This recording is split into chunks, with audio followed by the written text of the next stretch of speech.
Hey everyone, welcome to Being Well. I'm Forrest Hanson. If you're new to the show, thanks for listening today. And if you've listened before, welcome back. I've been thinking a bit recently about how there's often a surprisingly thin line between an inner strength and something that gives us a real headache in life. Think about traits like attention to detail, a strong work ethic, or the ability to have a real vision for what's possible for us. Most people would probably like to have more of those things, right? And when applied in moderation, they can absolutely propel us forward and lead to a lot of good outcomes for us. But when taken to extremes, those same traits can lead to anxiety, frustration, and the relentless pursuit of unattainable standards. Perfectionism is a great example of this problem, and today we're going to be focusing on how we can find some balance here, harnessing the strengths associated with perfectionism without getting so captured by some of the vulnerabilities. So to help us do that, I'm joined by a wonderful guest, therapist and author, Katherine Morgan Schafler. So Katherine, thanks for joining me today. How are you doing? I'm well. Thank you so much for having me. Really been looking forward to this one to tell you a little bit more about Katherine. Katherine is a psychotherapist and former on-site therapist at Google, where I'm sure that you had the experience working with more than one perfectionist. And she obtained her undergraduate degree from UC Berkeley, go Bears, and then went on to obtain two masters from Columbia, one focused on clinical assessment and the other on psychological counseling. And she's also the author of the recent book, The Perfectionist's Guide to Losing Control. That's most of what we're going to be talking about today. And starting with that losing control bit, Katherine, do you like to trigger people with the titles of your books? Oh, that's so funny. I love that you started there. Yeah, well, we do think of control as this wonderful thing. Control can be a good thing if you think of it in the broader aspect of management, but you can't really control that much. And when you double down on control, it can get messy and dysfunctional real quick. For sure. So we've labeled this as an episode on perfectionism. I would imagine most of the people who clicked on it were thinking something along the lines of, please help me fix this part of myself. So there's an implicit frame in that. We're framing perfectionism as a problem to be solved. But I would love to contrast that with how you tend to think about perfectionism. Yeah, so I'm just going to dive right in, Forrest. Yeah, let's do it. I have never met one person whose problem is perfectionism. In my opinion, perfectionism is zero people's problem. The problem is how we respond to perfectionism. And people respond to perfectionism, perfectionistic tendencies, which, in my view, are natural, human, positive, generally really wonderful qualities in two ways. We either meet our perfectionism with punishment or we meet it with compassion. And I think to really get into that answer, I would like to offer my view of what it even means to be a perfectionist and what Yeah, perfectionism even is, because there's actually no clinical definition of either. Perfectionism is not a clinical disorder. And when perfectionism was first introduced into psychological literature, it was introduced as a positive, right? mm, As a really wonderful, innate human quality that is universal. And that's how I view it. As human beings, we all have the cognitive capacity, right, to see and imagine a vision of reality that does not yet exist, one that's ostensibly new, improved, better, etc., an ideal, essentially. And we also see the reality that's plunked down in our lap. And perfectionists look at that gulf and they feel an active compulsion to try to bridge it. And the compulsive nature of perfectionism is, I think, what confuses a lot of people into thinking this must be bad because it's compulsive. I can't shut it off. And so perfectionists are people who see that gap and have an active compulsion to bridge the gap. And there are two types of perfectionists, healthy and unhealthy. And healthy is what the research world calls adaptive perfectionists, and unhealthy is what the research calls maladaptive perfectionists. And the basic difference here is that healthy perfectionists understand that an ideal is meant to inspire, it's not meant to be achieved. And maladaptive perfectionists conflate ideals with goals. that's a great line. I don't know if I've heard that line before, actually. The conflation of an ideal with a goal. Yeah, maladaptive perfectionists see an ideal, and in their mind, it is the same as a goal, right? So they conflate ideals, which are only meant to be inspired. They're only meant to inspire. They're not meant to be achieved, right? That's the difference between healthy perfectionists and unhealthy perfectionists. Now, when people read The Perfectionist Guide to Losing Control, they're always like, well, which one am I? And let me kill the suspense for everybody. We're all both, right? Yeah. You might not be a perfectionist, um, though I think everyone has a little bit of a perfectionist in them. But if you are a perfectionist, which is you feel that compulsory impulse more often than not, you can count yourself a perfectionist. If you are a perfectionist, you are both, because perfectionism is fluid and all mental health is fluid. And I don't really like to think of mental health in categorical models, even though they're very convenient. So I like to think of perfectionism in the same way that you might think of being a romantic or being an activist or an artist. Research backs this up. People who identify with being a perfectionist identify with that for their whole lives.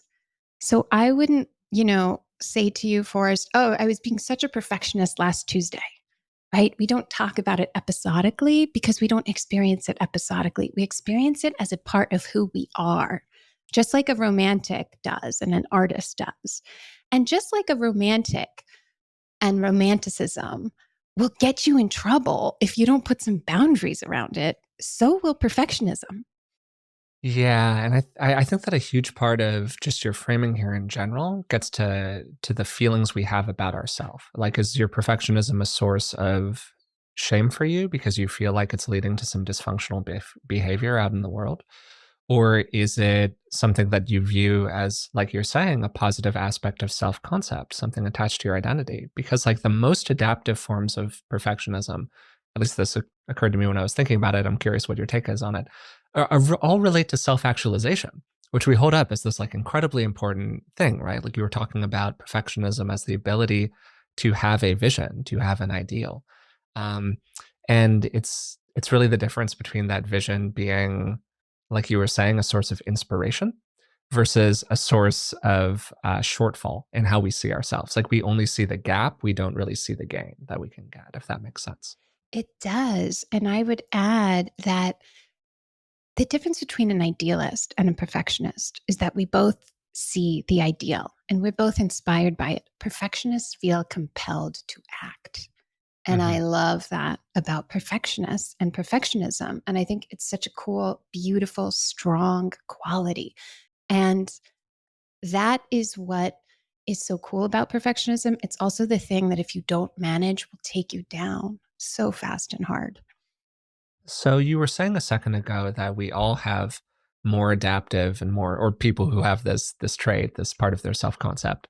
Are there good tests for this? Like, are there good questions that a person could ask themselves, maybe who identifies as a perfectionist, to figure out whether they're operating in more of an adaptive mode or more of a maladaptive mode?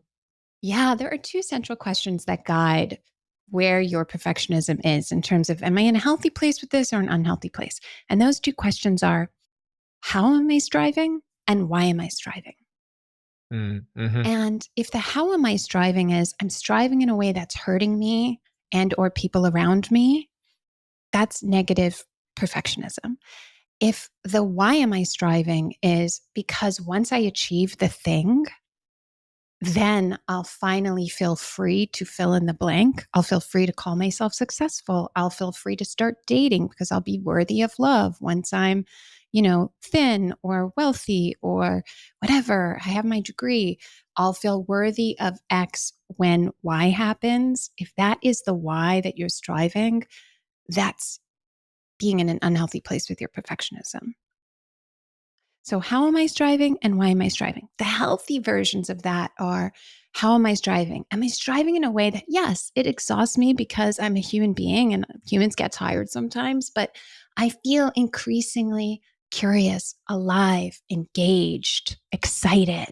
Like this is stressful, but it is a stress that also reciprocates the energy I'm giving towards this thing. And there's something that's fueling me about this. And in terms of the why, Do you have to not care about the outcome at all for it to be healthy? No. Again, we're human beings. It's okay if you want the accolade or the goal or, the prize, whatever that might be. But what's not okay if that is the main motivation.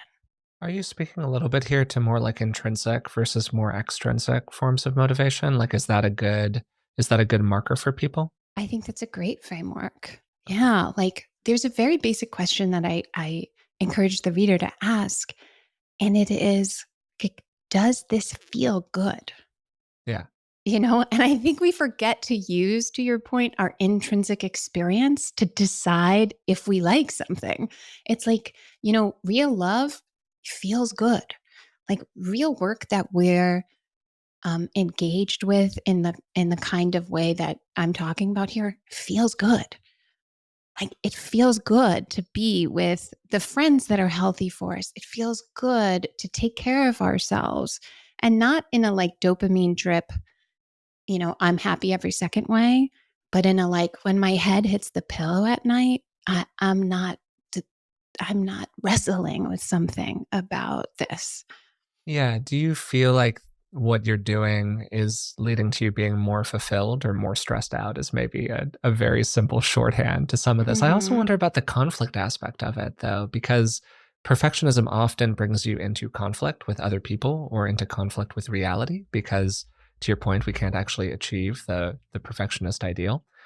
And where I think a lot of people who have more perfectionistic tendencies have a moment where they go, "Oh, this is starting to, like, cause some issues for me," are more relational challenges with other people, where other people's imperfections start to and they're then attempt to correct those imperfections often start to lead to a lot of conflict inside of their relationships, and that's a bit of a more, like, externalized, presentation of it, if that makes sense, which might be tied to more issues for people. I think so.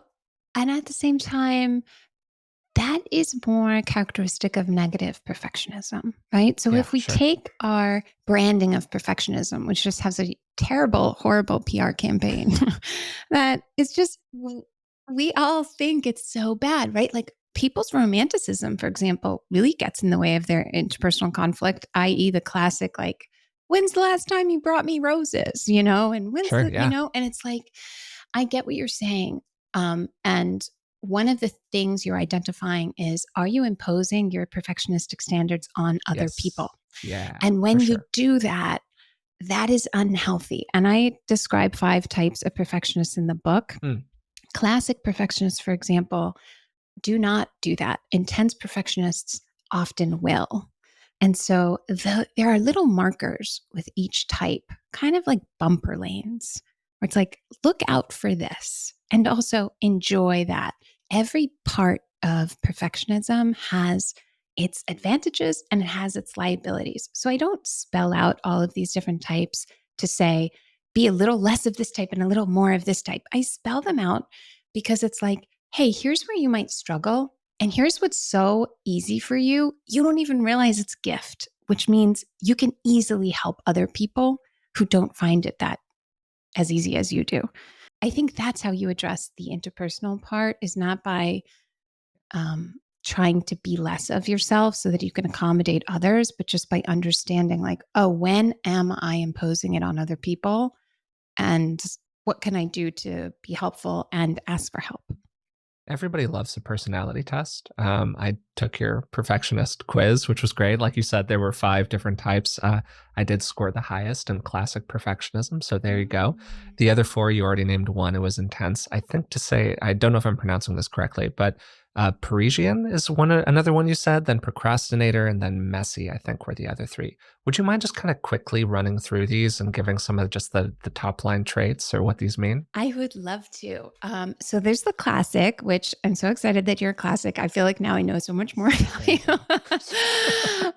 you. So the classic is it is closest to what we think when we think of the archetype of the perfectionist. So the pros of this type are that they easily infuse structure into everything that they do. Right? They do what they say they're going to do when they say they're going to do it in the way that they said that they would do it.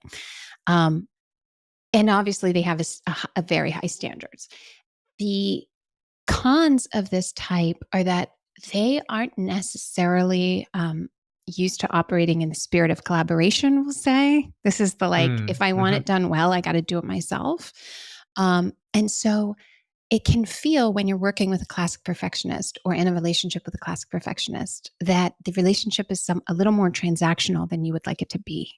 And classic perfectionists themselves can feel quite taken for granted sometimes because it's like they like their perfectionism and they broadcast it. And so people might look at them and say, "Oh, he's always happy to do the deck. He's always happy to make the reservations, or she'll do that. She likes planning stuff." And it's like, you might like planning stuff, but it's also nice to be acknowledged for hard work.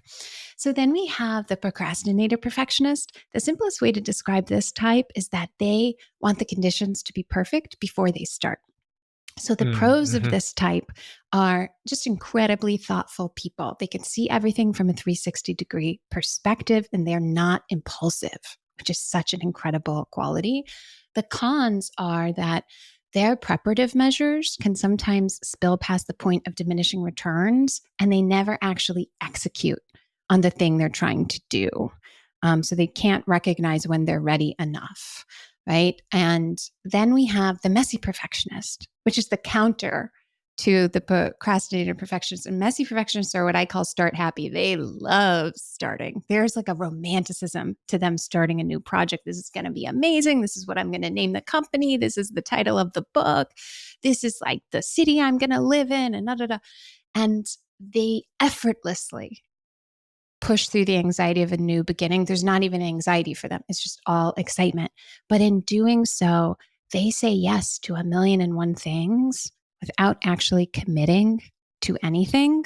And when they hit the middle of the process, and that middle tedium is not as perfect as it was in the beginning, like once you have to start doing things like, you know, file a license for the restaurant you want to open and all of that, and it's boring and kind of drab. Messy perfectionists lose so much energy. And so the cons of this type are that they don't know how to say no so that they can really pour their energy in a focused way. And when you're a messy or procrastinator perfectionist and you don't actually end up doing the thing you set out to do, it creates a false narrative, right? Of like, no one ever takes me seriously. I'm not mm, disciplined hmm enough. I'm not good enough. I need to get my shit together. This isn't working. There's something wrong with me. None of that is true. You just messy perfectionists need help in the middle. Procrastinator perfectionists need help at the beginning. And then we have intense perfectionists who want the end to be perfect. So this is like your Steve Jobs, Gordon Ramsay, like the pros are razor sharp vision, right? Like they will get it done. The cons of this type, oh, well, also one other pro is that intense perfectionists don't care about being liked. So that helps them be effortlessly direct, right? They're not the person in the meeting having a politeness contest with Yeah, that's really anybody else. interesting. Yeah. Yeah. But the cons are that the means sometimes don't justify the ends. And intense Mm. perfectionists lose sight of that. Right. And so it's like, great, you hit your goal for Q3, but in Q4, half your team's going to quit because they are miserable working for you. Right. Or if we think about this in an interpersonal way, great, your entire family is at the Thanksgiving table and everybody looks nice and the food is beautiful. Nobody laughed the whole dinner. Did you notice that? Because nobody's comfortable. Right. And then lastly, we have the Parisian perfectionist. And this type is really interesting because it plays out interpersonally. So these are people who want to be, in the most simplified way, perfectly liked or perfectly like others. And the ideal that this type of perfectionist is striving for is ideal connection. So the pros of Parisian perfectionists are that they're naturally warm, naturally inclusive, enthusiastic. They will, for example, engage the person who's sitting alone at the party. The cons are that they sometimes take shortcuts to connection that look like people pleasing. And in doing so, they really can abandon themselves and not feel connected to the other person, and then also break the connection away from their center. Because some of these perfectionist phenotypes, if you want to kind of call it that way, genotypes, whatever the right word is there, don't necessarily look like that classic perfectionist model, or maybe intense perfectionist model that people often are carrying around in their head. Like, this is what a perfectionist is. Um, there might be a question, oh, like, well, how is a messy perfectionist a perfectionist? But what you're identifying is the presence of an ideal, the presence of a clear vision of an ideal that's pulling that person forward. Like for the messy perfectionist, they see all the ideals. They Hmm. have all of these ideals out in the world, and they're like, yeah, I can do that. And then I can do that. And it'll be fine. We'll figure it out in the meantime. There's a lot of that, maybe a lot of self assuredness along the way. I don't know. Same thing for a Parisian perfectionist. You see the ideal in the relationship. Wow, how can we get to this idealized state of connection and really drop into that? And it feels like that's what you're really tracking here. Is that fair? Yes, I think that's a really great summary, you know, and it's important to note that we talk about perfectionism in the commercial wellness space as if we fully understand it. The research world is in agreement that we're in the infancy of even beginning to understand this concept. So the idea that perfectionism only manifests behaviorally, as in, like, I want all the pens in a row on my desk, and it can't manifest cognitively wanting to perfectly understand something, or emotionally wanting perfect closure, or wanting to feel a certain way, or in all these other ways, is wild to me. Right. I mean, that's why Mm-hmm. I wrote the book, Forrest, because I worked in so many different clinical contexts, right? I had a private practice on Wall Street. I worked in a rehab. I worked with children who were severely abused, so much so that they became wards of the state of California. And I worked in residential treatment with them. I worked, on site at Google, and perfectionism came up in all of these settings. And so we think of it as kind of the woes of the high achiever, when it actually manifests in some everyday ways that become particularly dangerous because they're not visible in the way that we expect perfect. It's kind of like how depression can show up, and it doesn't just look like someone sitting on their couch with a moat of tissues crying. Like, Yeah. people who are depressed can be highly functioning. And if you don't understand that about depression, you miss what is happening behind the scenes. Perfectionism is just like that. So maybe this is an example of the overly simplistic model we have of what perfectionism looks like and where it comes from. One of the most common explanations that people offer for why somebody is perfectionistic is that it's a preemptive defense against criticism. Oh, you don't want to be criticized, so you do it this way that makes you unimpeachable, right? If I do Mhm. it perfectly, people won't come after me. That's a pretty simple model. And I'm curious what you've learned about where perfectionism comes from and why people tend to develop these tendencies. If we're talking about perfectionism in general, which means adaptive and maladaptive, I think it comes from being a human being and and wanting to strive for the ideal. Like, there's something about humans that take care of all of our needs. We're not going to sit in a room and do nothing. Hmm. We Yeah. like solving problems. We like making art. We like connecting to other people in new and different ways. Like, that is a human thing. And perfectionism is like propelling that, spurring that along.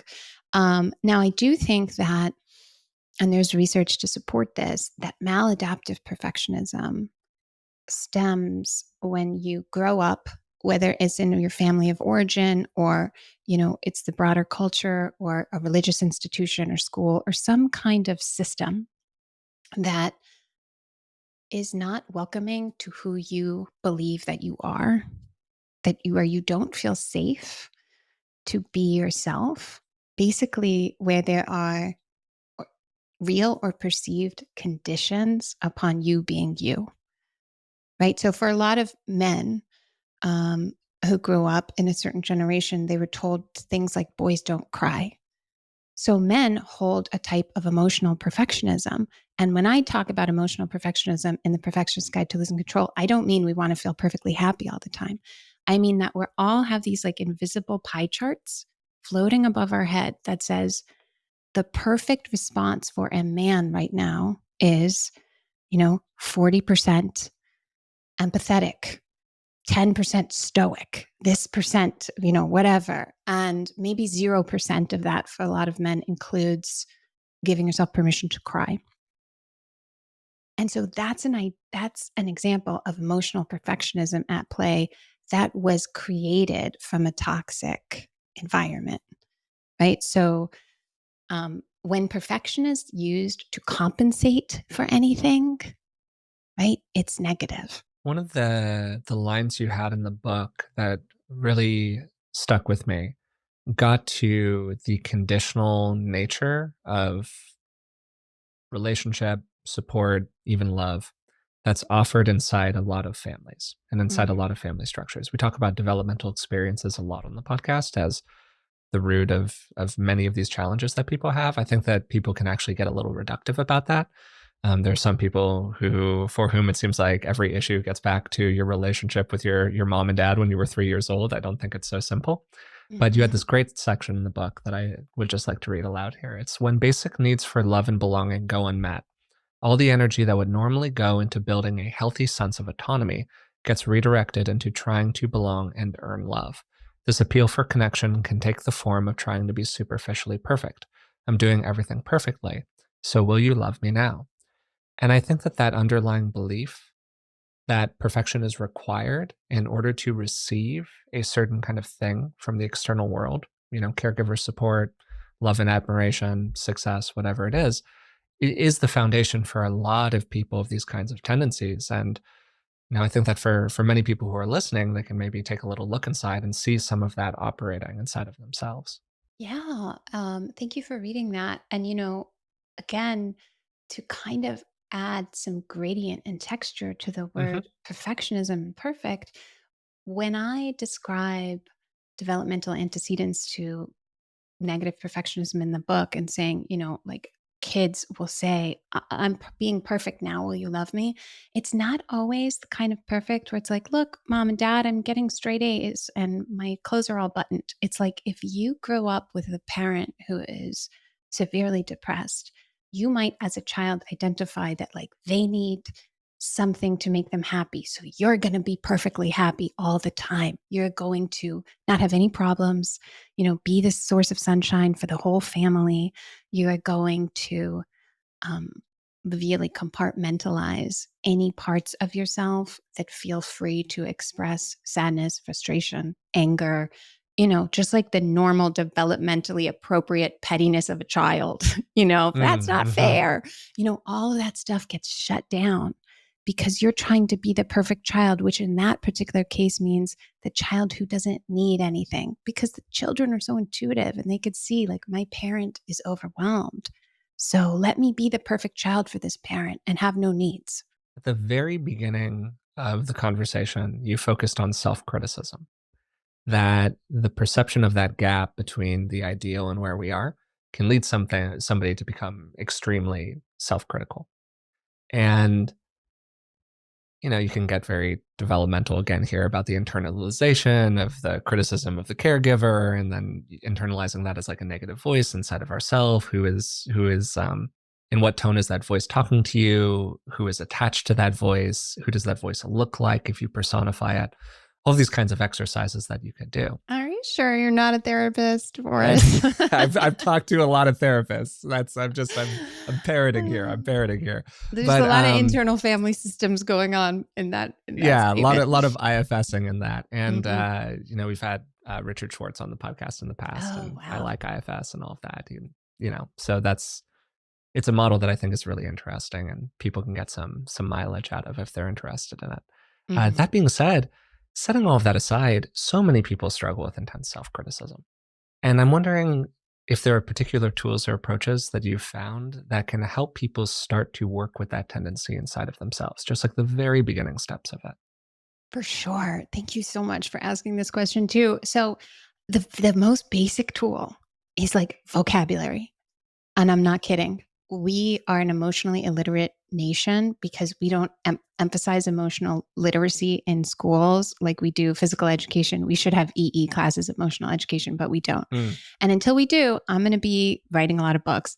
And if you just take five like index cards or have your notepad in your phone or whatever and write down the word punishment on one side and on the other side write the definition of punishment, which I will get to in a second, and the other four um, note cards or places in your phone should say natural consequences, rehabilitation, discipline, right? Like all of these pieces that actually do stuff. So personal accountability is different than punishment. Discipline is different than punishment. Rehabilitation is different than punishment, and natural consequences are different than punishment. All four of those things I just said are very effective tools and strategies for growth. Punishment not only doesn't work, it makes everything worse. And what a punishment sets out to do is to create more pain. That's how you know if you're punishing yourself or others, right? Like the silent treatment, for example, when we give it to, you know, a family member or a partner, the mainstay strategy there is I'm going to make you uncomfortable and I'm going to make you hurt and I'm going to withdraw my attention, affections, warmth, whatever, so that you're in pain. And that fact that you're in pain is then going to somehow initiate the solving of our problem. Which when you say it like Mm, that, we know it doesn't make sense, but that's how we treat ourselves often, from a really good place, because we want to be accountable, but we just were never taught what the difference between accountability and punishment is.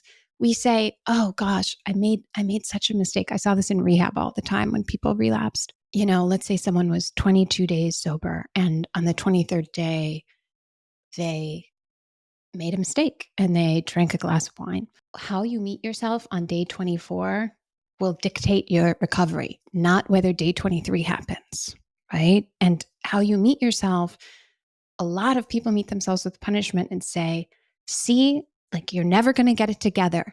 You don't deserve all of this stuff. Like I talk about this woman in the book who, when she relapsed, just wanted to take a warm bath.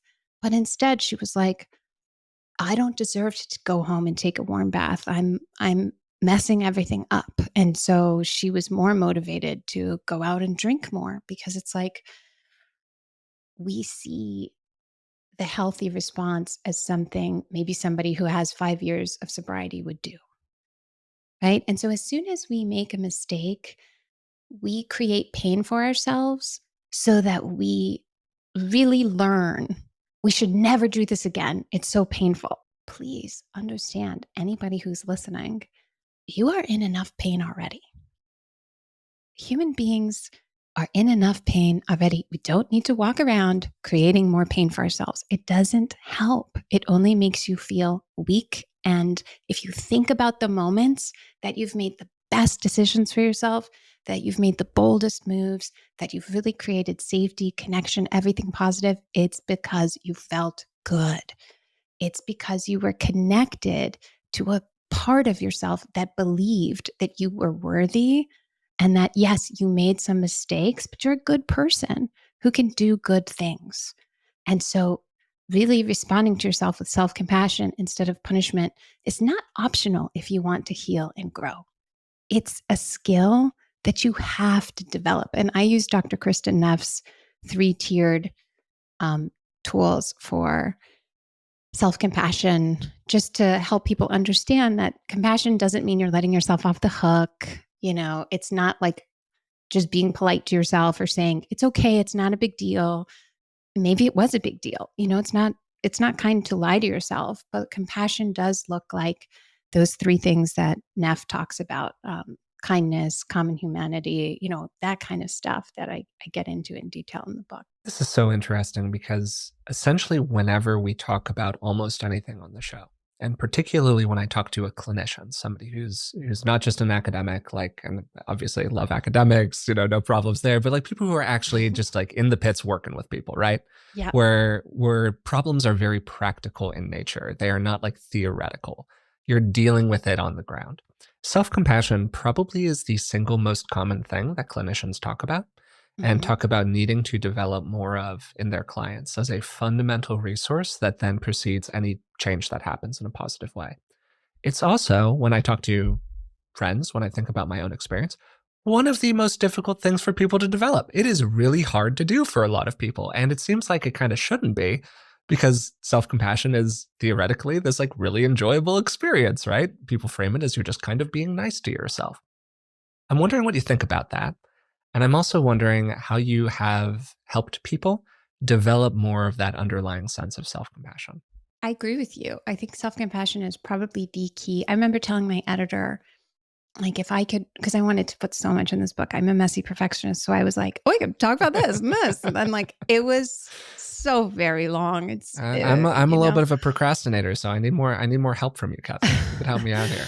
And so she was like, listen, like, what do you really want your reader to take away from this? And I Mm. said to the brilliant Nikki Papadopoulos, look, like if I could wave a magic wand, I would just want people to understand one thing: punishment doesn't work. Like it doesn't work. And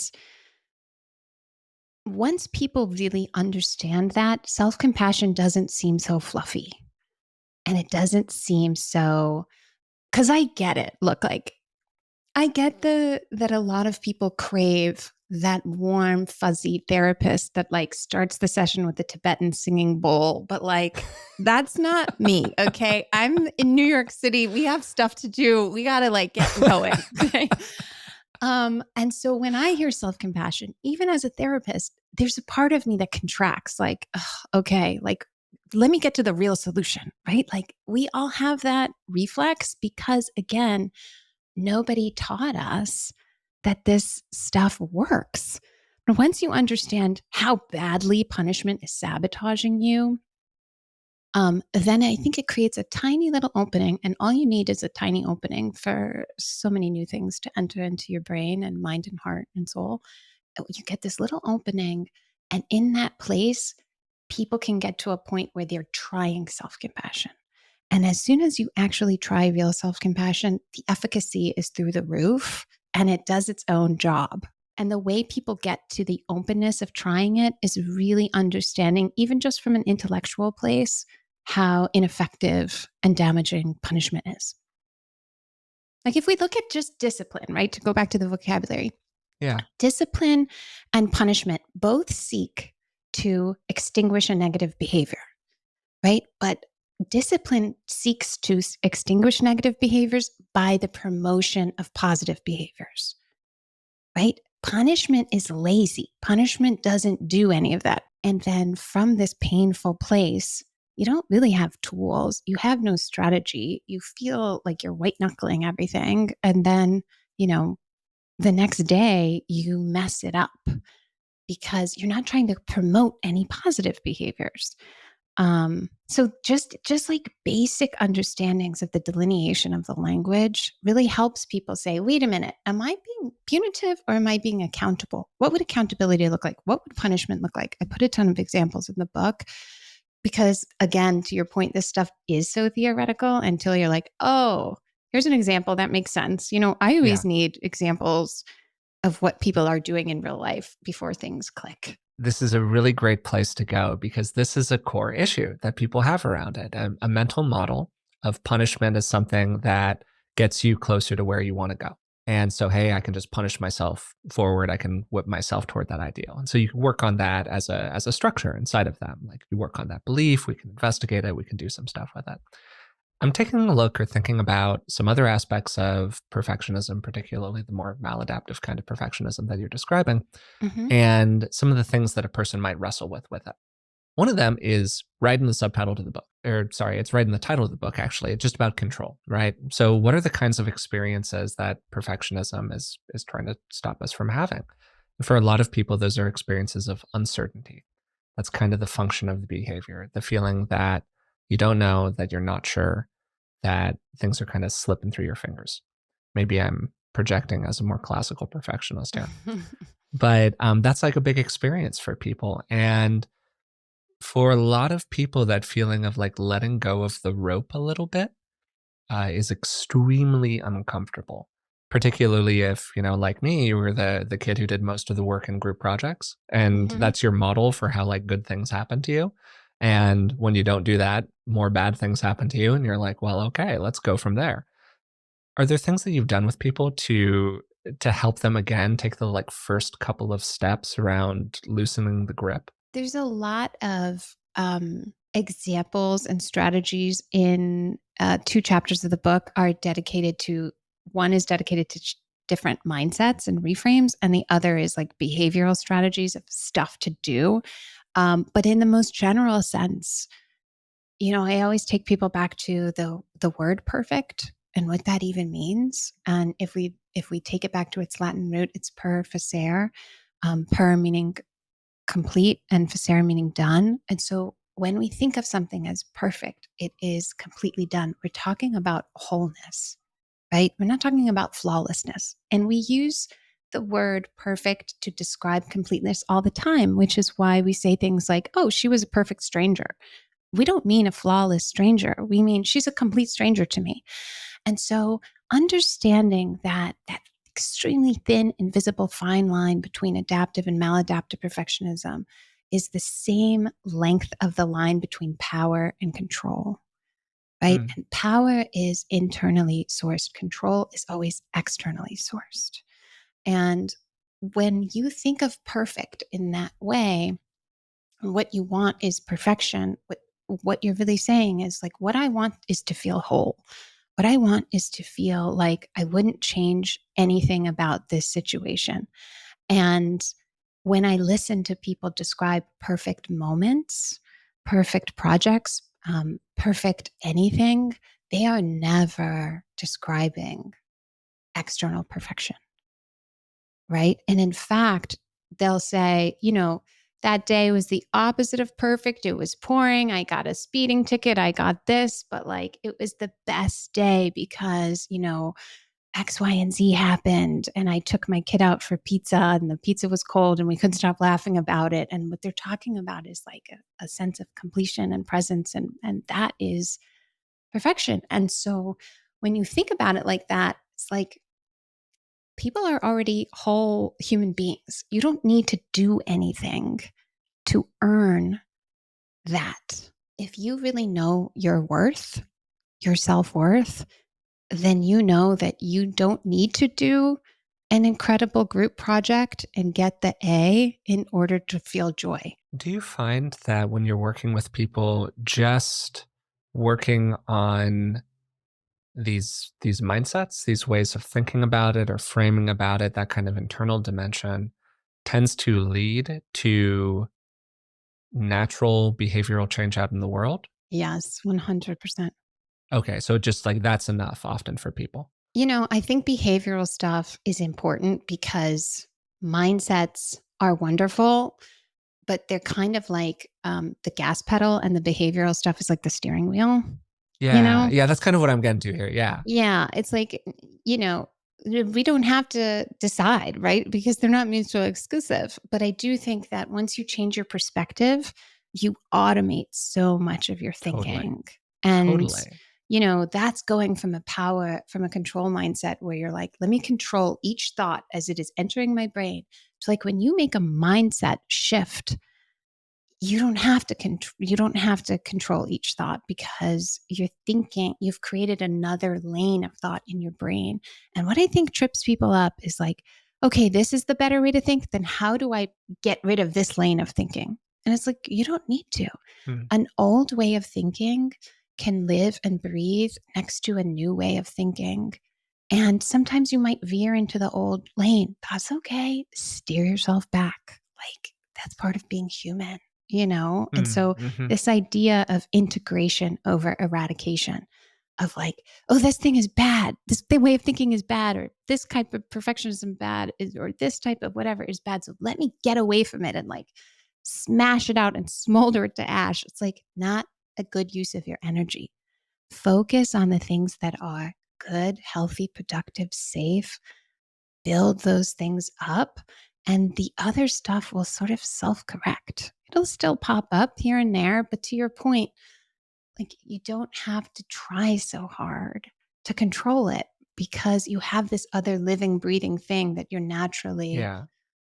gravitating to. Yeah, the door's been opened to something else that's in there too, and it also starts to take up some oxygen in the room in a really lovely way, I think. Yeah. Yeah, and I wonder if that's almost kind of an example of something else that you talk about in the book, which is one of the big symptoms of maladaptive perfectionism is something that's called splitting in psychology terminology, or like black and white thinking.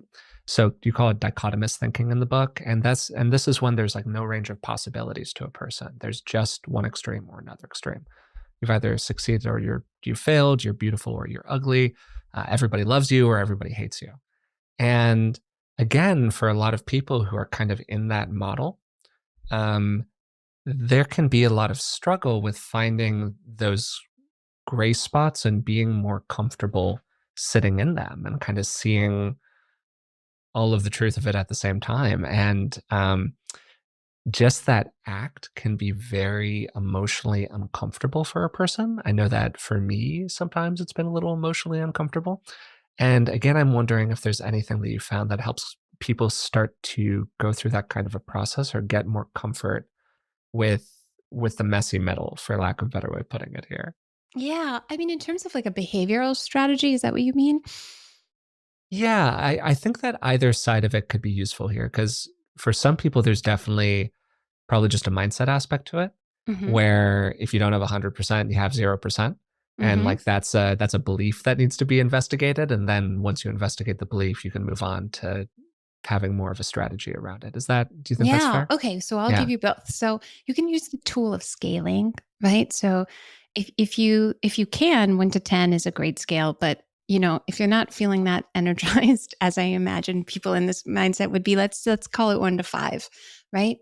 And when you're in black and white dichotomous thinking, you are thinking only in terms of 1 or 5. Like, what would be a 4? Right? So let's take a meeting, for example. You just said the worst thing in the meeting is how you feel. Like, I really messed that up. I can't believe I said Great that. I example. Yeah. embarrassed Yep. myself. Like, I could just, you're mortified, right? Yeah. So you feel like you just really ruined it. You feel like a 5. Like, what would be a 4? And what would be a 3? And what would be a 2? Right? And what you might discover is that, like, then you say, what would be a 6? Like, how could I have really messed it up a little bit worse? What would be a 7? What would be an 8, 9, 10? And then you're able to see that, like, actually, that thing that you did that felt like such a fatal mistake and a nuclear bomb that you detonated in the meeting, actually not that bad, you know? And that there are other worse things you could have done. And then if you think about just reparative measures, like, the answer to a lot of people's problem is not a what, but a who. It's like, not what can I do to fix this, but like, who can I turn to? Who has maybe been here before? Who gets this? Who's going to be kind to me right now? Who can I text and say, you need to make me laugh because I had the shittiest day ever? And maybe they're not even funny, but they're going to try, like, just reach out for connection. Because when you can't do the thing that I'm talking about, where you magically get your mind to click into a perspective that automates your healthier engagement and more compassionate engagement with yourself, connection with another human being will hold you over when nothing else will.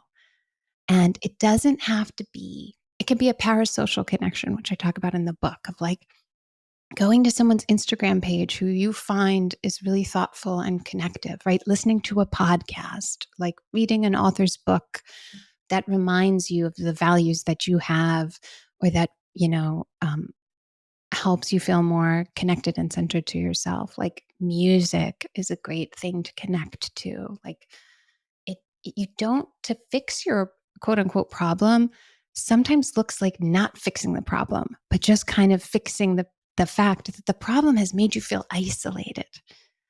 And if you felt a little more connected, that would help your brain be a little more malleable in terms of being open to different perspectives, being open to solutions oriented thinking. Like, really, so many of our dilemmas come down to, now I'm isolated and I'm operating from fear. So I'm just going to keep contracting. For a lot of people, their perfectionistic tendencies, their more maladaptive ones, cause some problems inside of their life, cause them some sources of stress, but it's pretty well contained.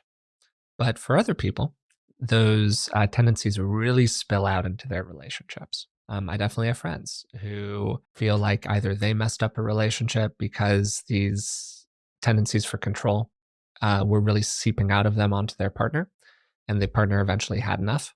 And I've seen it the other way around. When you're working with somebody who has a hard time containing those tendencies and they tend to kind of spill out of them, are there places that you start with people? I think so much of perfectionism is individual. But I would say 100%, 110% of therapists would agree that you kind of start with awareness is a good Yeah. call. And when you're controlling, right? So I'm imagining like two people fighting over the way a Hmm. dishwasher is loaded, for example. Great. Yeah. Um, I've never had that argument inside of my relationship. Yeah. Yeah. so when you're controlling, just the awareness of, I need, in this case, I need the dishwasher to be loaded a certain way in order to feel satisfied with my life right now, in order to be a loving presence to this person that I live with and have decided to be in partnership with. That's what I need right now, right? Just saying that out loud. And if any part of you, if you can mine yourself for any part that says, is that true? Is that true? Do you really need that before you can be a loving presence? Um, or can you say to that person, this is so annoying. How many times have I told you about this? Do the dishwasher and then not respond to them with punishment. Mm. Because guess what? The more you punish yourself or other people, the more isolated they are, the less connected they are, the less warmth that they feel free to express. It's all downhill from there. Right. And so I would say just the awareness of that our mind is used to, you know, operating in the way that requires the least amount of energy, right? Which is unconsciously. And so we think that in order for me to have a peaceful, relaxing night, I ask you to put this stuff away in the sink and you need to do it.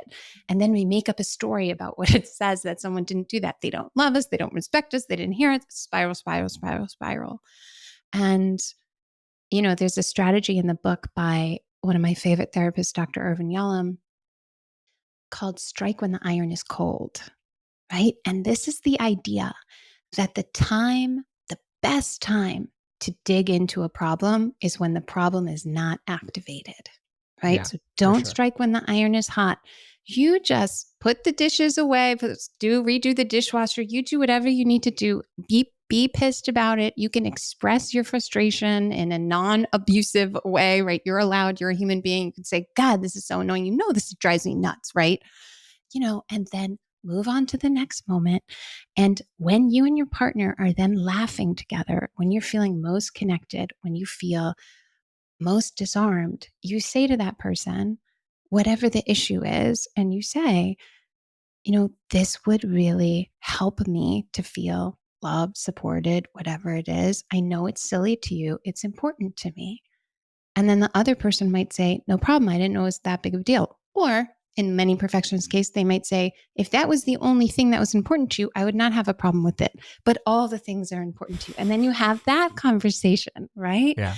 But the point is, you have the conversation when you feel your strongest, when you feel your best, when you're not depressed. Is like I tell everybody in September to do something on behalf of their February 22nd self who is stuck in a miserable, icy winter and starting to feel depressed and starting to feel isolated. Like, make choices on behalf of that future self now, because it's going to be so much harder if you do it when you need to do it.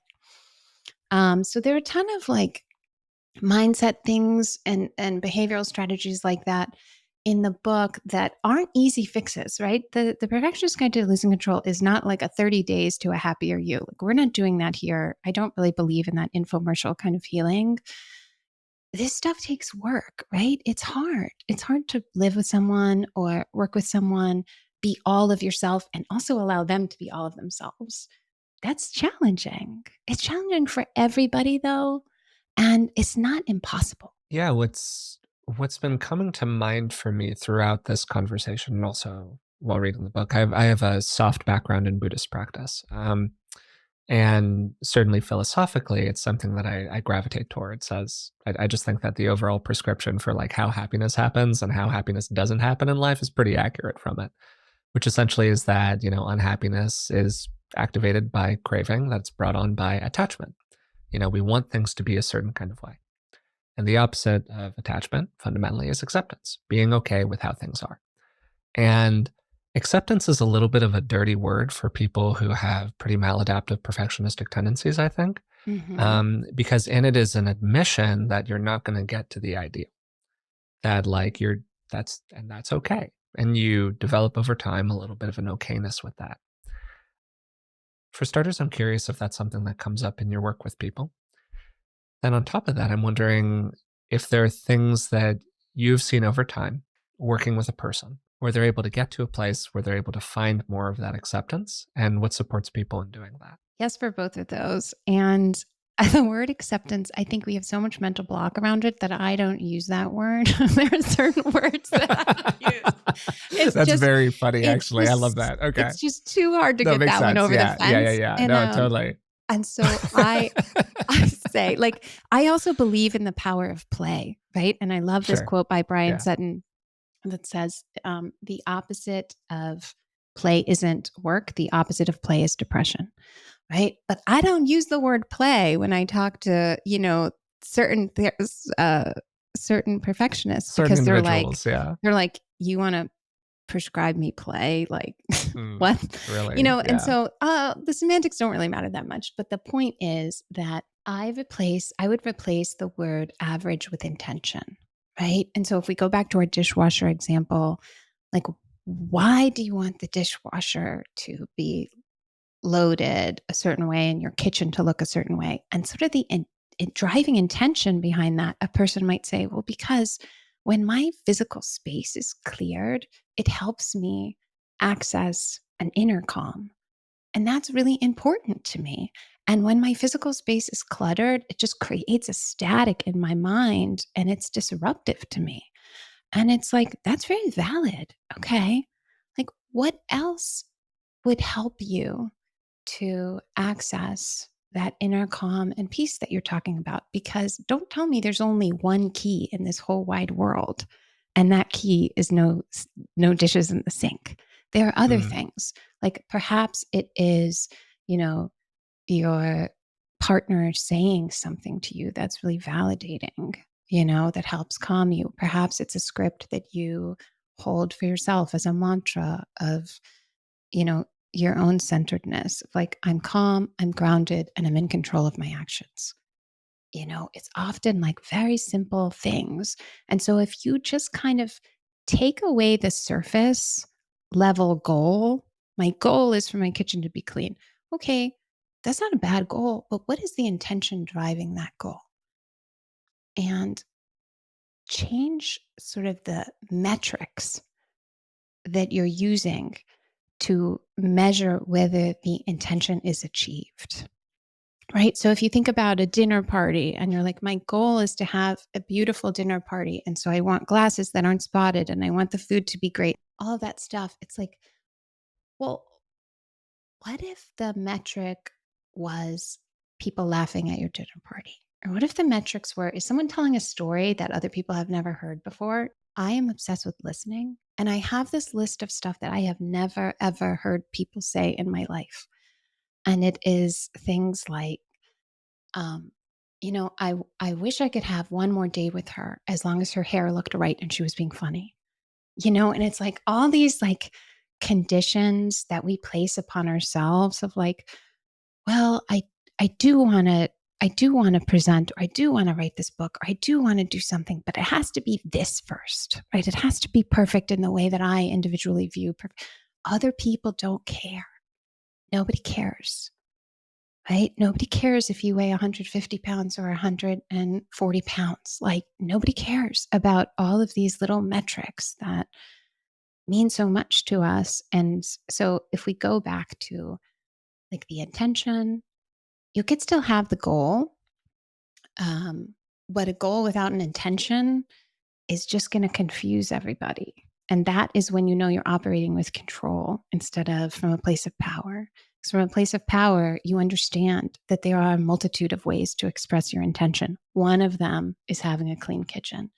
That's not the only one. When you're operating from a place of control, there's only one way.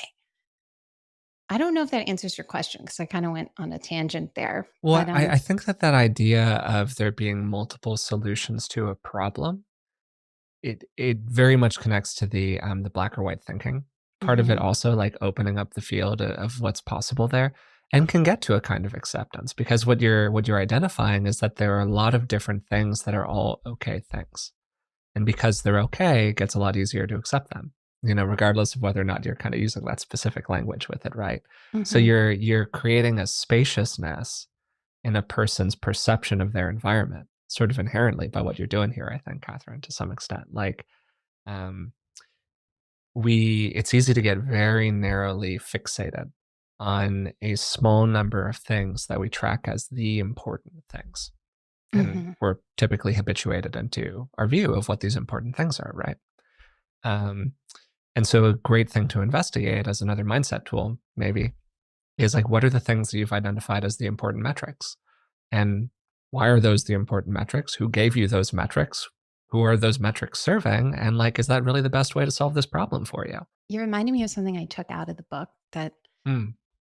I'm kind of wishing I didn't right now, but I also understand that it's gonna be, like Hey, I the was never editorial gonna feel process is completely brutal, done. man. It is. I've gone through it once. It's brutal, but yeah.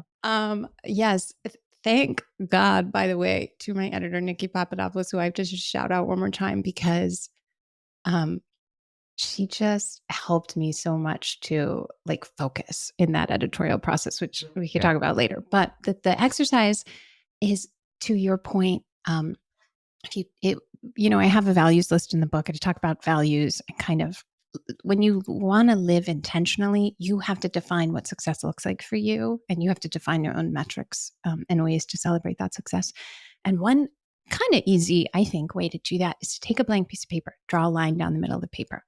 On the left side of the paper, pick 5 values that you would like to uphold. 5 values that you decide these are what's important to me right now in this season of my life. And don't fall into the pressure of like, this is a lifetime commitment. Different seasons of our lives require different levels of urgency around certain things, right? So, 5 values this season of my life on the left column. On the right side of that line, write one example of what that value might look like animated in your everyday life, right? So, the tricky part about values is they all sound good: honesty, integrity, courageous, sense of humor. It's like, yes, I want all of those things. But they also sound really grandiose. And it's hard to be like, well, am I upholding adventurousness on this Tuesday morning at 10:12? It's like, I don't know. And I'm not. so giving ourselves, Not on a Tuesday morning at well, 10:12. Like, no I way. mean, giving ourselves ways to kind of evaluate and see that we're actually upholding our values in everyday sense is really special, right? So Hmm. if honesty, let's say, is your value, that's a very lofty concept.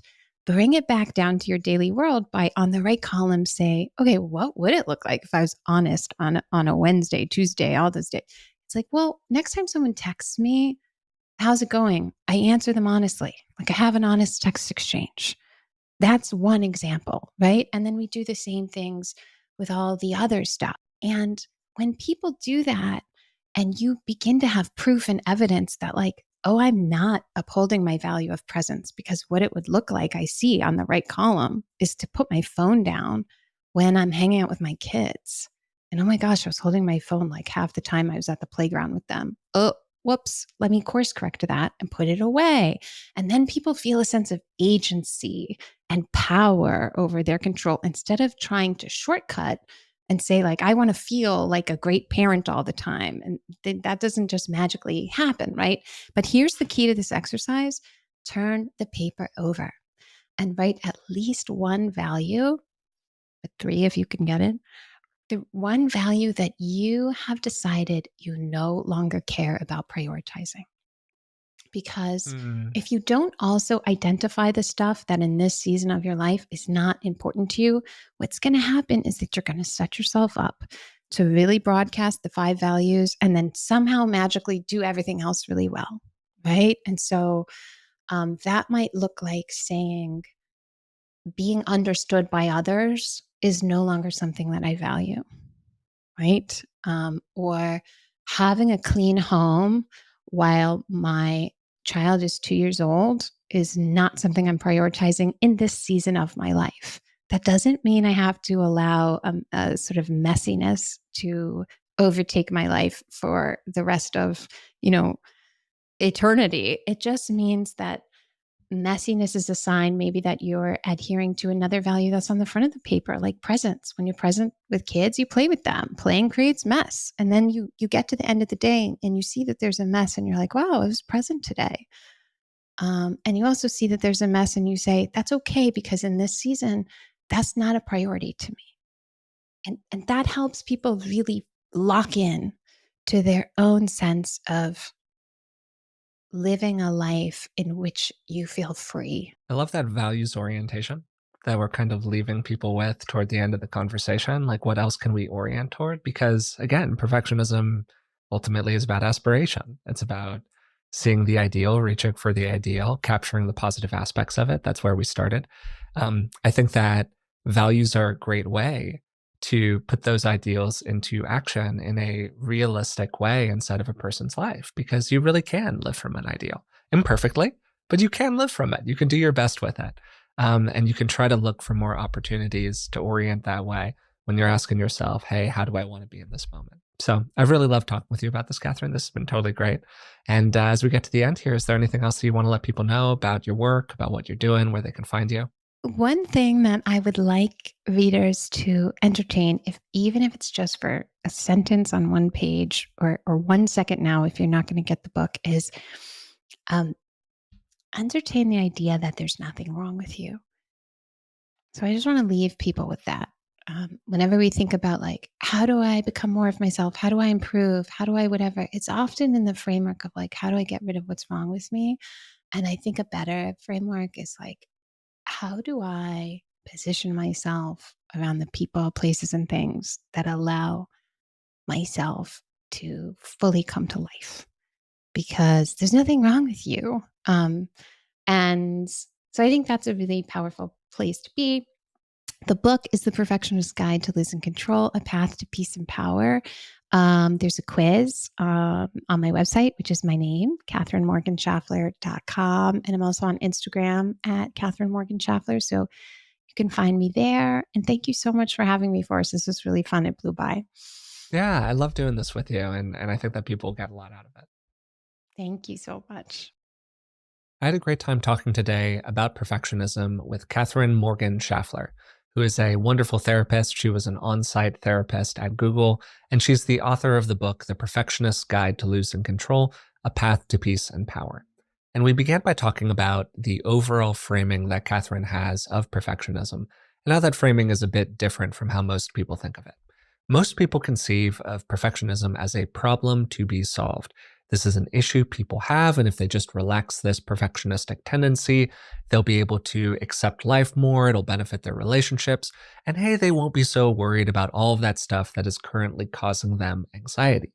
But the truth is that perfectionism has both adaptive and maladaptive presentations. It has positive, useful traits. There's a lot that we can get out of these tendencies if we apply them in appropriate ways. It's when they run amok, when they're the thing that's running our life, that we start to get into problems. One of the questions that Katherine offered that you can ask yourself to see if you're operating from a more adaptive place with perfectionism or a more maladaptive place with perfectionism is, how are you striving and why are you striving? For whom are you doing this? Or maybe to steal a question that Rick asks all the time, what's the function of this behavior? Speaking of what's the function, it's right there in the title of Katherine's book. Perfectionism is about power and control.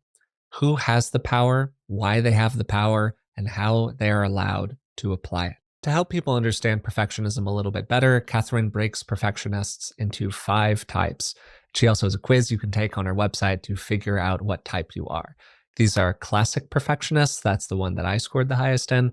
And this is the kid who did all of the work in the group project. They're kind of our basic understanding of what a perfectionist looks like. Classic perfectionists tend to be self-disciplined, maybe a little bit stoic, and they are very clear about what they're going to do and how they're going to accomplish it. They're great group planners. They take a lot of tasks and jobs upon themselves, and often they have a little bit of a difficult time lightening up on the reins. Then there are intense perfectionists. These are people who want the end, the final outcome, to be perfect in its nature. And for better or worse, they tend to not really care so much about social values or about being liked. and they tend to impose their ideals on other people. They tend to have a very clear vision of what the right way to do something is and tend to pursue that right way pretty intensely. Then there's the Parisian perfectionist, and this is somebody who aspires to be perfectly liked or perfectly like other people. They apply their perfectionistic tendencies to the realm of connection and relationships. Unlike more classic perfectionists, they tend to hide their perfectionistic tendencies and they want to appear a bit effortless in how they do things in life. In a more maladaptive sense, this can lead to forms of people pleasing. Then there's the procrastinator perfectionist. I also empathize with this one. This is the person who wants everything to be the right way before they start. If they just have enough information, if they just have the right idea, aka the best idea, then they will finally be able to do the thing. And it's not that procrastinator perfectionists lack self worth or self confidence or don't think that they have the capability to get something done. It's more that they really see the potential of a project. They really see the potential of what they could accomplish, but they feel almost a prisoner to that potential. That potential is not something that's carrying them forward, it's a lead weight around their ankle. And this is then contrasted with our final type, the messy perfectionist. And this is what Katherine identified as. This is the person who is start happy. They love starting, and they love starting because they can see the potential in so many different ideas. There are so many ideals out there to be pursued. They effortlessly push through the anxiety that's associated with starting, and this can lead to them saying yes to just too many things. They have a good time at the beginning, and it's when they get to the messy middle of it that things start to fall apart a little bit. And because we tend to have a pretty narrow and rigid idea of what perfectionism looks like, you might have heard some of those things, some of those explanations, and gone, well, wait, how is this a perfectionist? This does not jive with my understanding of what that kind of person looks like. And you're probably right. That's because we have a very narrow understanding of perfectionism in general. This is definitely a territory that's being explored in research. What brings all of these different types of perfectionists together is a sense of vision, the ability to see the ideal. And then the question becomes, what's your relationship to that ideal? And perfectionists feel almost a compulsion to move reality, to push things towards that ideal. And they really experience the gap between the ideal and where they are now as a source of pain. There are a lot of different reasons that somebody's perfectionistic tendencies might get a little maladaptive. As Katherine said, we all have adaptive and maladaptive aspects inside of ourselves at all times. But one of the things that she really talks about in the book that I found very interesting was the conditional presence of love in a person's developmental environment. When a person believed that in order to receive normal affirmation, normal love and support, normal care from their caregivers, they had to be perfect, whatever that meant. And perfect might not mean, as Katherine offered as an example, buttoning up all of your clothing perfectly or tying your shoes perfectly. It could mean something else. It could mean being perfectly emotionally attuned to a caregiver. It could mean being perfectly quiet in a room, whatever it is for you. There are a lot of different forms that this perfectionism can take, and I would imagine that there's probably some kind of a connection between the form it took for a person and how their behavior manifests in adulthood. We then transitioned into talking a little bit more about what we can do about all of these things, right? And Katherine emphasized something that many people who come on the podcast talk about, self-compassion. We also talked about how self-compassion is very, very difficult for people. And as we were talking about these different interventions that she offered, and she has many, many different interventions in the book for perfectionists, one of the things that she really emphasized was the role of different kinds of little mindset shifts in a person's life. And this is really consistent with what my experience has been talking to different therapists on the show. They often have this laundry list of techniques that a person can apply. But the real question is what gets a person to feel like they have access to the technique in the first place. So sure, that tool might be useful in the abstract, but in practice, if a person has no access to it, it doesn't really matter if it's a useful tool or not. And this is a catch-22 that is a real challenge in mental health circles. One of the key mindset shifts that Katherine offered and identified here that I thought was really the basis of everything else that we talked about was the framework that we have around punishment as being motivating. Often perfectionists have a model inside of themselves that if they just criticize themselves enough, they will become more perfect. But as Katherine emphasized, the goal of punishment is just to cause pain. That's why you punish somebody. And then we take punishment, which is just there to cause pain, and we infuse it with all of these explanations of why we punish. The most common one is we're going to negatively reinforce behavior that's going to cause you to change how you act in the future. And that sounds kind of nice, but in practice, it's mostly not true. Most of the time, when people punish themselves, they are reducing the resources that they have access to. And when we reduce resources, what happens is, we do less of difficult behaviors because we're low resource. So we just go back into habitual patterns. Most people do not benefit from trying to punish themselves out of a pattern. They benefit by growing the resources inside that can help them see a different possibility out there in the world and walk toward that possibility and brave the pain and suffering that walking toward that new possibility evokes inside of them. Katherine had a great line while we were talking. I'm going to paraphrase it here. There is enough punishment in life. There is enough pain. There is enough suffering. There's enough bad stuff going on out there. You do not need to contribute more of it to yourself here. And that's why I thought it was great that we closed the conversation with a much more positive framing, a much more positive tone. How Katherine said something to the effect of, consider the possibility that there's nothing wrong with you. Consider the possibility that your tendencies, your traits are really kind of okay.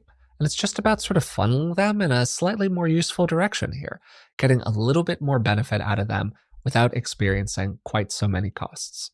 And that lightening up about the whole thing is a really natural counter to a lot of the story of what perfectionism tells us, which is that if it's not perfect, it's a disaster. There's that splitting, that black and white thinking that tends to be really present when we're in a more maladaptive relationship with perfectionism. So I hope that you got something out of today's conversation. I really enjoyed talking with Katherine. Again, the book is The Perfectionist Guide to Losing Control, A Path to Peace and Power, and we'll include a link to it in the description of today's episode. If you made it this far and you're somehow not subscribed to the podcast, hey, click the subscribe button. It really helps us out. We'd really appreciate it. If you would like to support us in other ways, you can leave a rating and a positive review on places like Spotify or Apple. And hey, you can even find us on Patreon. It's patreon.com/beingwellpodcast. And for just a couple of dollars a month, you can support the show and receive a bunch of bonuses in return. Until next time, thanks for listening, and I'll talk to you soon.